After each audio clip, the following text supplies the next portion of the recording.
Everyone, स्वागत है आपका करियर बॉर्ड के इस प्लेटफॉर्म पर। ठीक है, जैसे कि हम लोग प्रीवियस क्लास में बायोलॉजी का कुछ क्वेश्चंस विद कॉन्सेप्ट लेके हम लोग आए थे और नेक्स्ट आपको सुमन सर की रीजनिंग का कुछ टॉपिक आपके साथ डिस्कस किए हैं। तो अब हम लोग क्या डिस्कस करेंगे, आज हम फिजिक्स का कुछ क्वेश्चन डिस्कस करेंगे। ठीक है, फिजिक्स का कुछ कॉन्सेप्ट के साथ आपको ये पता चलना चाहिए कि देखिए ऐसा ना हो कि प्रॉब्लम दिक्कत कहाँ पर आ जाता है कि एग्जाम के पहले ना हम लोग इतना टफ टफ टफ ये सब अगर माइंड में लाते हैं ना, क्या इतना बेसिक क्वेश्चन दे देगा कि आप इस सोचिए प्रीवियस क्लास में हम लोग वाटर बायोलॉजी से जो क्वेश्चन डिस्कस किए बेसिक क्वेश्चन था और आप लोग कितने को वो आंसर पूरा फाइनली 100% पता था। तो ये हो जाता है दिक्कत, हम लोग सोचते हैं कि क्या है, मतलब क्या समझ बैठते हो, लेकिन हम लोग बेसिक ही हम लोग को डिस्कस करना है कि प्रीवियस ईयर देखो आदर्श एग्जाम का बायोलॉजी का क्वेश्चन ले लो और रेलवे का थोड़ा अलग होगा, छोटा छोटा टॉपिक ही देगा लेकिन अलग हो जाता है थोड़ा, क्योंकि मेनली क्या क्लियर करता है जब एग्जाम होगा ना, एग्जाम में आपको कहाँ पर देखा जाता है कि एग्जाम हॉल में आप क्वेश्चन देके फटाफट बना हो, ऐसा नहीं कि आपको और मार्क्स भी रहना है 1 मार्क्स, तो आपको इतना लेवल का नहीं दे देगा कि आप बना ही नहीं पाओ, तो कट ऑफ भी ज़्यादा हो जाएगा ना ऐसे। तो चलिए हम लोग देखते हैं ना प्रीवियस ईयर में क्या आता है। तो ये क्लास का मतलब क्या है, ये क्लास का मतलब है कि आप लोगों को मैं ये बताता हूँ कि प्रीवियस ईयर में आया क्या है, प्लस अपडेटेड क्वेश्चन ले रहा हूँ। ये पहले पिछला क्लास में भी सुना सर इसी अपडेटेड क्वेश्चन भी डिस्कस किए हैं, बायोलॉजी में भी डिस्कस किया गया कि मॉक में क्या क्या पूछा जा रहा है, रिलेटेड पूछेगा। जो मॉक बनाएगा ना, सारा जितना मॉक बनता है ना कंपनी एक ही होता है, तो मॉक ऐसा कुछ नहीं, वो मॉक भी जो बनाता है वो भी प्रीवियस ईयर क्वेश्चन जो देख के ही बनाता है। ठीक है, चलिए हम लोग फिजिक्स का कुछ क्वेश्चन डिस्कस कर लेते हैं कि आइडिया बन जाए, माइंड में आइडिया का सेटअप हो जाए, तो उससे क्या होता है इजी हो जाएगा। फर्स्ट क्वेश्चन बोला देखो 1 वाट इज इक्वल टू 1 वाट निम्न में से किसके बराबर है। ठीक है, तो हम लोग ये देखते हैं एक्चुअली ऐसा यूनिट का बात बोल रहा है। ठीक है, तो हम लोग ये जानते हैं ना, देखिए पावर के फॉर्मूला लिख लीजिए ये क्वेश्चन में। ठीक है, फर्स्ट क्वेश्चन पावर का जो formula work done by time. ठीक है, और इसी फॉर्मूला से हम लोग इस क्वेश्चन का आंसर दे देंगे कि बोला 1 वाट इक्वल टू। ठीक है, तो पावर का जो यूनिट क्या हो जाएगा, पावर की यूनिट क्या हो जाता है वाट। पावर की यूनिट डायरेक्टली भी पूछा जाता है, वाट इक्वल टू वर्क डन का क्या हो जाएगा जूल। तो 1 जूल भी बोल सकते हो, 1 जूल बाय टाइम की क्या जगह सेकेंड, तो क्या यूनिट हो गया जूल पर सेकेंड। ठीक है, तो इसका आंसर क्या हो जाएगा 1 जूल पर सेकेंड। बस यही क्वेश्चन था, इससे हम लोग कुछ कंसेप्ट भी दे दिए, कंसेप्ट भी आप लोग नोट कर लो। वीडियो पॉज कर फटाफट क्वेश्चन के कंसेप्ट नोट करने की कोशिश करो, क्योंकि मैं चाह रहा हूँ कि मैक्सिमम क्वेश्चन आप लोग को मिल जाए, मेरा टारगेट ये है। ठीक है, चलिए देखते हैं नेक्स्ट क्वेश्चन क्या बोल रहा है कि बोले lawn roller makes 20 revolution in 1 hour. ठीक है, the radius its run through 25 minutes. ठीक है, तो एक जो देखिए हिंदी में एक लॉन रोलर 1 घंटे में 20 चक्कर लगाता है, 25 मिनट में वो कितने रेडियन चलेगा। ठीक है, तो हम लोग इसको ऐसे देखते हैं, देखिए इसको इस तरीके से हम लोग देखते हैं, इसका ऑप्शन भी दिया हुआ है, ऑप्शन में डिस्कस करूंगा। तो ये अगर मान लो फिजिक्स का भी क्वेश्चन अगर नहीं बोला जाए ना, आप मैथ्स अगर बेसिक मैथ्स आपको आता है तभी भी ये क्वेश्चन बन जाएगा। क्वेश्चन कह रही है बिल्कुल इजी है कि अगर 20 रिवॉल्यूशन 1 आवर में लगाता है, मतलब 60 मिनट में वो कितना लगा रहा है, ये बिल्कुल एकदम बेसिक मेथड है। 20 रिवॉल्यूशन लगा रहा है। ठीक है, 20 रिवॉल्यूशन लगा रहा है, तो 1 मिनट में कितना लगाएगा, 1 मिनट में 20 by 60 1/3। ठीक है, अब ये क्या बोले, ये बोला 25 मिनट में कितना लगाएगा। ठीक है, तो 25 मिनट में कितना लगाएगा 25 by 3 into। अब देखिए यहाँ पे हम क्या देखेंगे, यहाँ पे जो एक रोलर सर्कल का जानती हो, एक चक्कर लगाने में ना 2 पाई ठीक है, तो आंसर कितना आ जाएगा 50π/3। ठीक, एक नंबर में ये बताइए कि हम लोग क्या समझ बैठते हैं, एक नंबर में अगर आपको ये क्वेश्चन दे दे, यही कंफ्यूज कर देगा, यही आपका दिमाग खराब कर देगा, तो आप इससे क्या टफ ज्यादा देखोगे। ठीक है, ये बेसिक क्वेश्चन है, प्रीवियस ईयर सॉल्व कराऊंगा पहले। ये देखो कि मैं पहले जो इंट्रोडक्शन में बोला गया है कि आप लोगों के लिए बेसिक क्वेश्चन तो लिया जाएगा, लेकिन बात है जो सिलेक्टेड क्वेश्चन होगा जो आप लोगों को दिक्कत करता है, जो बेसिक है वो हम लोग छोड़ के ही बात कर रहे हैं। ठीक है, नेक्स्ट है, देखिए नेक्स्ट बिल्कुल बेसिक क्वेश्चन है, मैकेनिकल एनर्जी इक्वल। ठीक है, third question, mechanical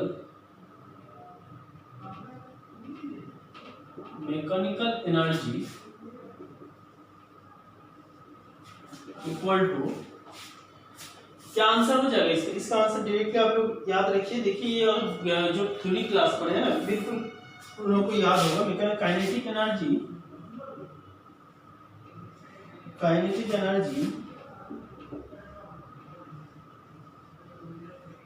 plus potential energy का सम होता है। ठीक है, sum of kinetic energy and potential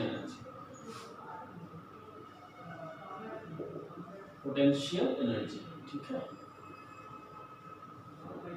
इस टाइप का इक्वेशन बेस्ड क्वेश्चन मुझको ज्यादा, जब देख रहा था पेपर ना, तो इक्वेशन बेस्ड क्वेश्चन ज्यादा पता चला है। ठीक है, नेक्स्ट क्वेश्चन देखते हैं। चलिए,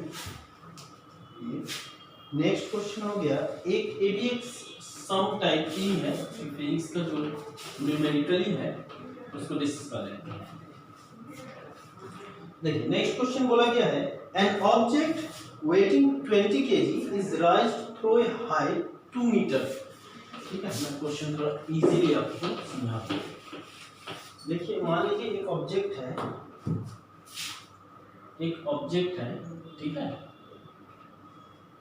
एक ऑब्जेक्ट है जिसका वेट कितना है 20 kg। यही बोला गया, एक ऑब्जेक्ट है 20 kg, इसको वेटिंग करना है। ठीक है, इसको ऊपर उठाना है। ठीक है, इस ऑब्जेक्ट को ऊपर लेके जाना है। कितना मीटर ऊपर? इसको लेके जाना है 2 मीटर तक ऊपर में ले जाना है। 2 मीटर हो जाएगा क्या हाइट, इसमें लेके जाना है। अब आपको बोल रहा है कि what will be the work done, force of gravity in this process. ये प्रोसेस में देखिए, जब हम लोग इसमें वर्क का बात बोले ना, एक तो होता है वर्क फॉर मैन, जो आदमी क्या वर्क करेगा, तो ये हो जाएगा पॉजिटिव में mgh, और वर्क फॉर ग्रेविटी का बात बोलेंगे तो -mgh। बस यही ये जो फॉर्मूला याद रखोगे तो ऐसा टाइप का क्वेश्चन बन जाएगा। ठीक है, तो हम लोग क्या ये वर्क किस में कर रहे हैं, ये तो ग्रेविटी के ग्रुप में वर्क कर रहे हैं ना, कि ऊपर से नेगेटिव फोर्स में काम कर रहे हैं। यहाँ पर देखिए ये भी बोल दिया है कि टेक g 10 मीटर पर सेकेंड। एक्चुअली 9.8 ये होता है ना, तो ये कैलकुलेशन को इजी करने के लिए 10 मीटर दे दिया है। तो बेसिकली हम लोग इस फॉर्मूला को फॉलो करेंगे कि यहाँ पर पूछा गया ग्रेविटी का क्या वर्क होगा, तो -mgh में इसको लगा दीजिए। इसका कितना है -m पर मास कितना है 20 kg इनटू हाइट कितना हो जाएगा 2 मीटर इनटू, और ग्रेविटी जो बोला 9.8 होता है, लेकिन हम लोग उसको क्या कर लेंगे 10 मीटर कंसीडर करने को बोला है। ठीक है, तो इसको सॉल्व कर लीजिए, आंसर आ जाएगा कितना आ जाएगा -400 जूल। ये आपका आंसर हो गया। देखिए ऑप्शन क्या दिया हुआ है, 440 जूल, 50 जूल, 400 जूल, 500 जूल। देखिए ऑप्शन भी गलत दिया हुआ है। ऑप्शन में क्या है, ये पॉजिटिव में इसका आंसर नहीं आएगा। ठीक है, तो इस टाइप का क्वेश्चन कुछ एरर भी पाया गया प्रीवियस ईयर में, तो -400 जूल होगा, ये याद रखना है। ठीक है, अगर वर्क फ्रॉम मैन बोले तो हम लोग ले सकते हैं इसको। ठीक, तो ये फॉर्मूला 2 याद रखना है इस कॉन्सेप्ट से, ये 2 फॉर्मूला आपको याद रहना चाहिए। तो इसको भी आप लोग नोट करोगे बहुत बेटर तरीके से, मतलब कॉन्सेप्ट समझते जाओ। ठीक है, और इससे टफ कुछ पूछने वाला नहीं है, और इसी रिलेटेड जो प्रीवियस ईयर में पूछा है वो भी मैं इसी क्लास में डिस्कस कर दूंगा। ये तो प्रीवियस ईयर क्वेश्चन गया, और इस साल भी पूछा है, और ये क्वेश्चन रिपीटेड हुआ है हर शिफ्ट में। और देखिए नेक्स्ट क्वेश्चन बोला था first equation of motion gives the relation between, ठीक है। ऑप्शन दिया गया है positive position and velocity, velocity and time, velocity and acceleration, position and time. अब देखिए यहाँ पे बोला गति का पहला समीकरण किसके बीच संबंध दर्शाता है, ठीक है। तो फर्स्ट इक्वेशन क्या है गति का, वेलोसिटी, फाइनल वेलोसिटी जिसको velocity initial velocity plus a2, बस ये अगर ये फॉर्मूला हम याद रखेंगे तो देखिए ये तो एक्चुअली हो जाता है। हम लोग यहाँ पे ना बहुत कंसेप्ट जानने के बाद होता है। अगर हम लोग क्वेश्चन का पॉइंट ऑफ व्यू से बात करें, सिर्फ आप ये देख लीजिए इसमें, इस क्वेश्चन में देख लीजिए जब भी कोई इक्वेशन, ठीक है, मोशन का कोई इक्वेशन देके क्वेश्चन पूछे ना, तो आप ये फर्स्ट वाला देखेंगे और ये लास्ट का देखेंगे, बस आपका आंसर बन गया। ये कौन सा दर्शाता है, कोई भी इक्वेशन का थ्री जो इसका मोशन का जो फॉर्मूला है, मैं इससे पहले फिजिक्स का कोई कंसेप्ट या एमसीक्यू सीरीज में मैं इसको डिस्कस भी किया हूं, तो आप लोग उसको देख लीजिएगा। तो इसका क्या आ जाएगा, वेलोसिटी और ये टाइम। तो आपका आंसर हो गया क्या, वेलोसिटी एंड टाइम को दर्शाता है। क्लियर, एक क्वेश्चन क्लियर आपका, ठीक है। तो 5 नंबर क्वेश्चन, ठीक है। कोई दिक्कत हो तो आप लोग कमेंट में जरूर बताइए क्या प्रॉब्लम हो रहा है, ठीक है, क्योंकि मैं थोड़ा नंबर क्वेश्चन बढ़ाना चाह रहा हूँ आप लोग का। कि next question, to convert temperature from Celsius to Kelvin, to convert temperature from Celsius to Kelvin scale which of the following is true. Celsius से केल्विन पैमाने पर तापमान को बदलने के लिए निम्न में से क्या करना होगा। सेल्सियस से केल्विन में जाना है, ठीक है, सेल्सियस से केल्विन में आपको ट्रांसफर करना है। तो क्या होगा इससे, देखिए मान लीजिए, तो इसका फॉर्मूला क्या होता है, Celsius equal to 273, Celsius equal to Kelvin minus 273।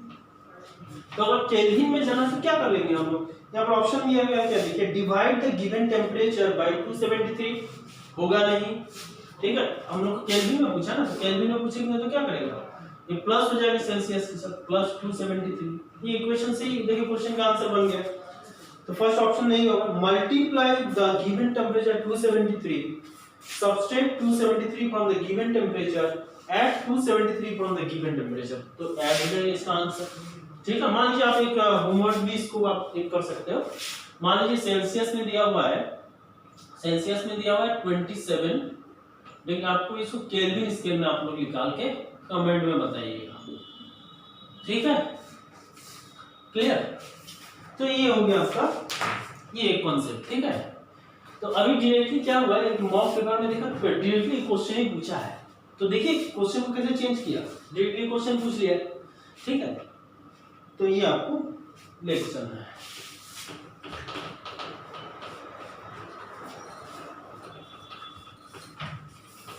Next question,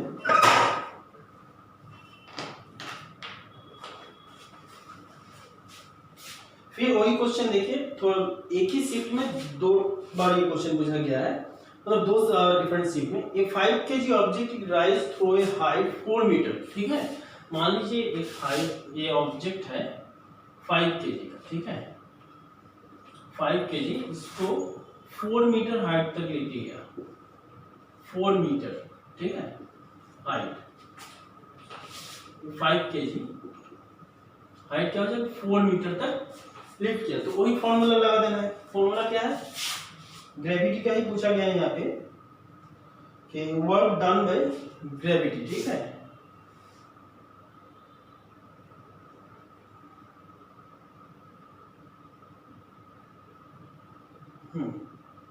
यहाँ पर जी को भी 10, सेम क्वेश्चन है वही, जो जी का मान है वो बोला है 10 मीटर पर सेकेंड ले लेंगे, ठीक है। तो इसको लेके चलिए आप ये फॉर्मूला में लगा दीजिए, work done by gravity,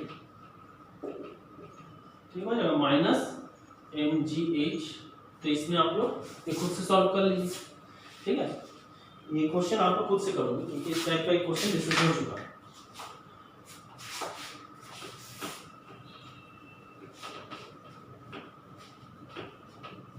next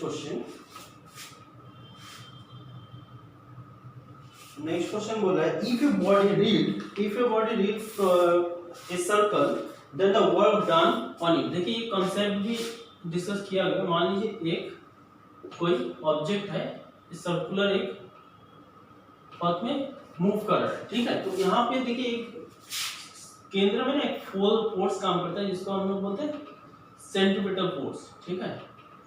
तो अब देखिए यहाँ पे क्या होगा, जो वेलोसिटी होगा ये बाहर की तरफ ये एंगल बना लेता है, तो 90 डिग्री एंगल, ठीक है। अब लोग यहाँ पे हम लोग अगर वर्क का अगर फॉर्मूला पूछे तो force into displacement bye cos theta. तो यहाँ पर cos थीटा का मान क्या आ गया 90 डिग्री। तो 90 डिग्री का मान कितना हो जाता है cos थीटा 0। तो इसका आंसर क्या हो जाएगा, कुछ नहीं देखना 0, ठीक है। ये भी कंसेप्ट आप लोग नोट कर सकते हो, क्योंकि अभी आपको सिर्फ चेक करना है कि आप कितना रेडी हो, पेयर कितना हो।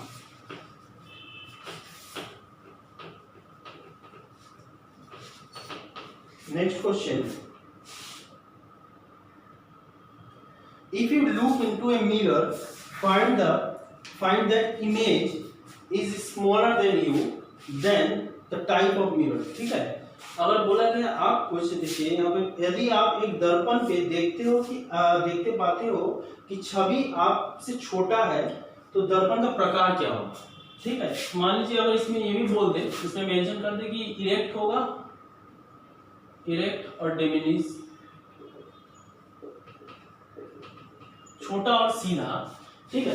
तब ये क्वेश्चन का क्या आंसर हो जाएगा, कन्वेक्स मिरर, कन्वेक्स मिरर, ठीक है। डायरेक्टली याद रखिए मिरर वाला चैप्टर में और कंसेप्ट क्लियर हो जाएगा, ठीक। Next, work done by an object application of force would be 0 if the displacement of the object, ठीक है। अगर वर्क 0 हो रहा है, देखिए ये पहले वाला एक इक्वेशन से ही आपके सॉल्व हो जाएगा। ये क्वेश्चन का आंसर पहले वाले इक्वेशन से ही सॉल्व हो जाएगा। क्या वर्क का फोर्स डिस्प्लेसमेंट cos थीटा, अगर यहाँ पर यही तो बोल दे, मान लीजिए आप एक वॉल है, मैं इस पे फोर्स लगा रहा हूँ और कोई वर्क नहीं हो रहा है, डिस्प्लेसमेंट नहीं हो रहा है, तो क्या हो जाएगा। तो कितना क्वेश्चन में पूछा है, एक minute, displacement of the object, ठीक है। अगर फोर्स ही 0 हो रहा है, फोर्स 0 दिया हुआ है, तो क्या हो जाएगा, इसका डिस्प्लेसमेंट भी क्या हो जाएगा 0 और वर्क भी क्या हो जाएगा 0 हो जाएगा, डायरेक्टली आंसर हो जाएगा वर्क इक्वल टू 0, ठीक है। एक क्वेश्चन से या 2-3 क्वेश्चन पूछ लीजिएगा। Next question, when a ray of light travels from a denser medium to rarer medium, which of the following is true, ठीक है। ये बात देखिए, जब डेंसर मीडियम से रेयर में जाएगा, मैं पहले ही बोल चुका हूँ, अगर कोई क्लास आप लोग अटेंड किए हो, तो अगर रेयर मीडियम से डेंसर में जाता है तो मान लीजिए क्या होगा, नॉर्मल से उसका ये डायग्राम में देखिए, अगर लाइट मान लीजिए इसको नॉर्मल ले लेते हैं, तो नॉर्मल से ये पूछा है, ये स्पीड में उससे दूर चला जाएगा, ठीक है। ऑप्शन जो दिया हुआ इसमें, towards the normal and speeds up, away from the normal and slow down, away from the normal and speeds up. देखिए ये क्या होता है, जब अगर बोले, यहाँ पे बोला गया कि डेंसर मीडियम, ठीक है। मान लीजिए कोई कांच से अगर लाइट अगर वाटर में जाएगा ना, कि ये कैसे डेंसर और रेयर का जो कॉन्सेप्ट है ये कैसे याद रखना, मान लीजिए जिसमें लाइट बिल्कुल इजीली जा पाए, ठीक है, उसको हम क्या बोलेंगे, रेयर मीडियम बोलेंगे, ठीक है। अब ये देखिए डेंसर से अगर रेयर में जाएगा, अगर रेयर मीडियम में जा रहा है, तो क्या होगा, वो इजीली ट्रेवल कर पाएगा, फ्री होकर ट्रेवल कर पाएगा। तो नॉर्मल से क्या हो जाएगा, नॉर्मल से तो अवे हो जाएगा और स्पीड भी उसका क्या बढ़ जाएगा। तो इसी से इसका कॉन्सेप्ट याद रखना है, ठीक है। तो आंसर हो जाएगा away from the normal and speed up, ठीक है, ये याद रखना है।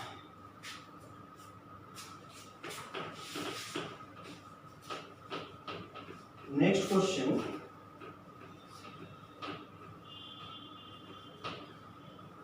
The reflector of search light is a, search light का जो परावर्तक कौन सा है, ठीक है, मतलब कौन सा वहां मिरर यूज किया जाता है सर्च लाइट में। सर्च लाइट में क्या होता है एक्चुअली, देखिए सर्च लाइट में क्या होता है, इसके पीछे जो मिरर लगाया रहता है ना, यहाँ पे एक लाइट के माध्यम से कि केंद्रित होता है, जहाँ पे क्या होता है कि लाइट को केंद्रित किया जाता है, तो यहाँ पे किस टाइप का मिरर का यूज किया जाता है, तो यहाँ पे क्या मिरर हो जाएगा, कनकेव मिरर, कि लाइट को एक जगह पर केंद्रित करेगा, तो यहाँ पे कौन सा, कनकेव मिरर। और ये मिरर और भी कहाँ पे यूज होता है, मान लीजिए shaving mirror, as a shaving mirror, ठीक है, as a shaving mirror, as a dentist के पास भी ये रहते हैं, डेंटिस्ट के पास, ठीक है, तो ऐसे ही याद रखना concave mirror. Next question, while releasing the arrow from a stretched bow, the potential energy of the bow is converted into, ठीक है, एक खींचे हुए धनुष के तीर छोड़ते समय धनुष की स्थितिज ऊर्जा किस में बदल जाती है, ठीक है। मान लीजिए आप एक धनुष लिए, उसको उसमें तो एक काइनेटिक पोटेंशियल एनर्जी रखोगे ना, वो किस में कन्वर्ट हो जाएगा, ठीक है। तो ये तो एकदम इजी क्वेश्चन है, तो काइनेटिक एनर्जी में कन्वर्ट हो जा रहा है, ये बिल्कुल बेसिक क्वेश्चन था। देखिए नेक्स्ट क्वेश्चन बोला है number 15, work done by the passenger standing on the platform holding A suitcase waiting 10 kg, ठीक है। तो ये भी वर्क का जो हम लोग इक्वेशन पर वहां से बन जाएगा, मान लो एक 10 kg का सूटकेस लिया हुआ है कोई, ठीक है, होल्डिंग किया हुआ है, तो इसमें वो क्या वर्क कर रहा है, तो इसमें कोई वर्क होगा क्या, तो ऑप्शन दिया हुआ है 100 joule, 98 joule, 980 joule, none of the above, ठीक है। तो इसमें अगर मान लो अगर यहाँ से ये लिफ्टिंग कर रहा है तब कुछ वर्क होगा, ठीक है, ये तो सिर्फ लिया हुआ है, तो इसमें कोई वर्क नहीं हो रहा है, तो इसमें क्या हो जाएगा, नॉन ऑफ एबव हो जाएगा ऑप्शन, ठीक है, ये ऑप्शन हो जाएगा, इसमें कोई वर्क नहीं हो रहा है, क्योंकि अब वो मान लो सर पर रख के पसीना ही हुआ है, लेकिन वो तो लेके कहीं नहीं चला, अगर नीचे से ऊपर रखता तब कुछ वर्क हो रहा है। इसके बाद एक convex mirror of focal length f is immersed in a liquid, question एक इक्वेशन टाइप क्वेश्चन है, immersed in a liquid the focal length of the mirror in liquid will be, ठीक है। इसका फोकल लेंथ क्या हो जाएगा, अगर liquid में कोई मिरर को डाल दिया जाए, ठीक है।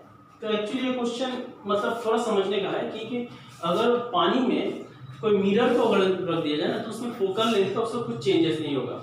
अगर लेंस यहीं पर क्वेश्चन में होता लेंस, तो लेंस का चेंज होता है, ठीक है। तो याद रखिए यहाँ पर कुछ चेंज नहीं होगा, फोकल लेंथ का कोई परिवर्तन नहीं होगा। यहाँ पर अगर क्वेश्चन में लेंस रहता तो चेंजेस आता, ठीक है।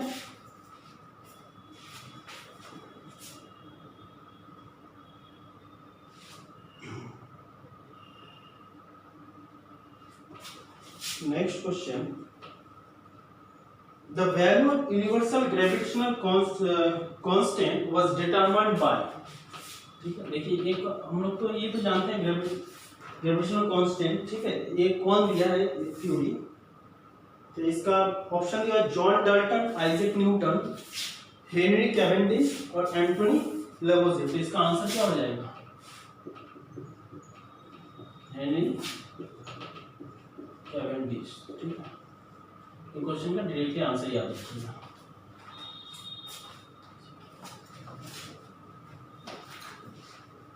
Next question, sound can not travel through, बिल्कुल बेसिक क्वेश्चन है, साउंड कौन सा मीडियम से नहीं जा सकता है, तो सॉलिड, लिक्विड, वैक्यूम, एयर। तो ये क्या हो जाएगा, क्या हो जाएगा, वैक्यूम मीडियम से, मतलब साउंड को जाने के लिए कोई मीडियम का जरूरत पड़ता है, तो वैक्यूम से साउंड ट्रबल नहीं कर सकता है।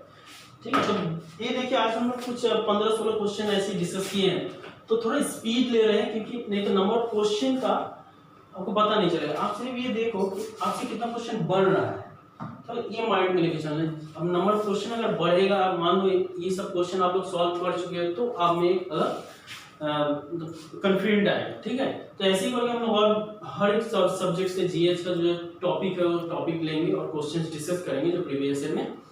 तो ठीक है, थैंक यू, कीप वॉचिंग।